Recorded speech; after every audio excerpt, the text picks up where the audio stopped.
Media জগতের সকল নিত্য নতুন খবরাখবরের জন্য আমাদের মিডিয়া রিপোর্ট চ্যানেলটি সাবস্ক্রাইব করুন। বেল আইকনে ক্লিক করতে ভুলবেন না। রাজনীতিতে গুরুত্বপূর্ণ এক চরিত্রে অভিনয় করে আলোচনায় উঠে এসেছেন আনিসুর রহমান মিলন। সাকিব নয়, মিলনের জন্যই চলছে ছবিটি, কিন্তু অনেকেই বলছেন অভিনেতা মিলন নাকি এসবের পক্ষপাতিত্ব নয়। আলোচনায় উঠে এসেছে নির্মাতা বুলবুল বিশ্বাসের দেশীয় চলচ্চিত্র রাজনীতি হল দেখতে শুরুতে খানিকটা পিছিয়ে থাকলেও আস্তে আস্তে সিনেমাটি ছড়িয়ে পড়েছে দেশ জুড়ে। দর্শকের চাপে অতিরিক্ত শো চালাতেও বাধ্য হয়েছেন হল মালিকেরা। সাকিব অপু জুটির শক্তিশালী গল্প আর মিলনের অভিনয়ে জয়গান করেছেন সবখানে। ফেসবুকে অনেকেই সাকিব মিলনের মুখোমুখি দাঁড় করিয়ে দিয়েছেন, বলছেন ছবিতে মিলনের অভিনয়ে চাপিয়ে গেছে সাকিব খানকেও। বিষয়টি নিজেও খেয়াল করেন মিলন। খানিকটা বিরাগভাজনভাবেই এসব বক্তব্য।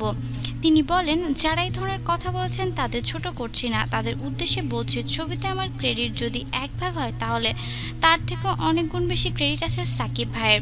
তিনি আরও বলেন, আমার প্রশংসা করতে গিয়ে অনেকেই সাকিব ভাইকে ছোট করছেন, কিন্তু তারা আসলে জানেন না এই ছবিতে আমার অভিনয়ের পিছনে সাকিব ভাইয়ের কতটা ভূমিকা আছে। ছবিতে সবচেয়ে বেশি সহযোগিতা পেয়েছি তার কাছ থেকে, প্রতিটি ক্ষেত্রে তিনি আমার অনুপ্রেরণা। বিষয়টি খানিকটা ব্যাখ্যা করলেন এভাবে, সাকিব ভাই তার চরিত্রটা ঠিকঠাক মতো করছেন, আমারটা আমি করছি। অপু, অমিত হাসান সহ সবাই মিলে সেরাটা দিয়েছে সিনেমায়। আমার অংশগ্রহণের ছবিটি দর্শকপ্রিয়তা পেয়েছে। একজন মিলনের একার পক্ষে একটা সিনেমা হিট করা কখনোই সম্ভব নয়। সাকিবের প্রশংসার ভিড়ে আপনাকে নিয়ে মিডিয়ায় মাতামাতি কম হচ্ছে না, এমন প্রশ্নের উত্তরে মিলন বলেন, মিডিয়াতে আমাকে নিয়ে সবচেয়ে বেশি মাতামাতি করছেন রাজনীতি নিয়ে।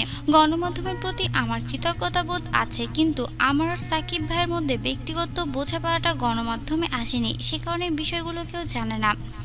মুক্তির দিন ঢাকায় মাত্র একটি হলে পেয়েছিল ছবিটি। শুরুতে ভালো মন খারাপ থাকলেও আস্তে আস্তে কেটে যাচ্ছে মিলনের মনের মেঘ।